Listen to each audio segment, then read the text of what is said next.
अजित पवारचं करायचं काय? अजित पवारचं करायचं काय?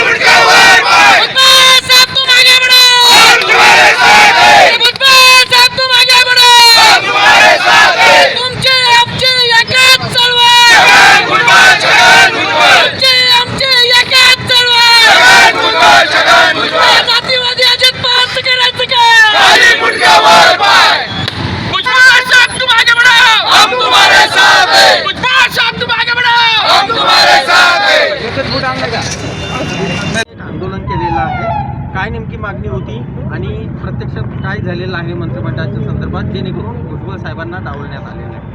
मागच्या 1.5 वर्षापासून, मागच्या सप्टेंबरपासून ज्यावेळेस महाराष्ट्रातील ओबीसीच्या आरक्षणावर गदा आली गेली, त्याच्यामध्ये घुसखोरीचा प्रश्न निर्माण झाला आणि ज्या महाराष्ट्रातली ओबीसी भटके विमुक्त समाजाची पहिली एल्गार सभा ज्यावेळेस महाराष्ट्रातील लोकप्रतिनिधी ओबीसींचे कार्यकर्ते यांचे घरं जात होते, त्यांच्यावर हल्ले होत होते, अशा वेळेस भुजबळ साहेबांनी या महाराष्ट्रातील ओबीसी आणि भटके विमुक्त समाजाचा आवाज बनून या महाराष्ट्रात एल्गार पुकारला आणि महाराष्ट्रभर ओबीसी भटके विमुक्तांना एकत्र करण्याचं काम केलं.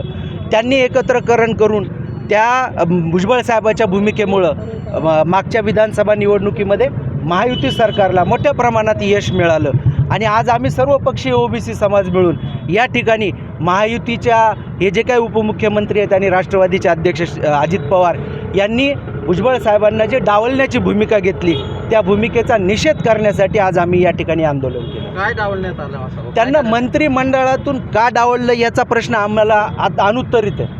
त्यांनी अजित पवारांनी आणि राष्ट्रवादींनी जाहीर करावं की त्यांनी भुजबळ साहेबाला का डावललं. ओबीसीचा आवाज ज्यावेळेस अंबडमध्ये कोणीही, आज ते सांगतायत आम्ही इतके मंत्री केले तितके मंत्री केले, पण त्या मंत्रिमंडळात समावेश असलेला एकही व्यक्ती अंबडमध्ये ओबीसीच्या दबावमुक्ती झालेल्या एल्गार सभेमध्ये मार्गदर्शन करायला पुढे यायला तयार नव्हता.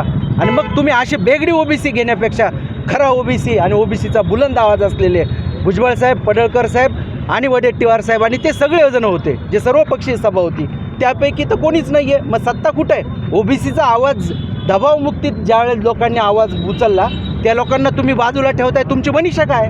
आता मागणी काय आहे आणि इशारा काय? आमचा मागणी एकच आहे, जर महाराष्ट्र सरकारमध्ये भुजबळ साहेबाचा समावेश केला नाही, ओबीसीचे जे आवाज आहेत त्यांचा समावेश केला नाही, तर आगामी काळात आम्ही स्थानिक स्वराज्य संस्थेमध्ये लोकसभेला आम्ही ओबीसींचे नेते पाडले तर विधानसभेला आम्ही त्याचं प्रत्युत्तर दाखवलं.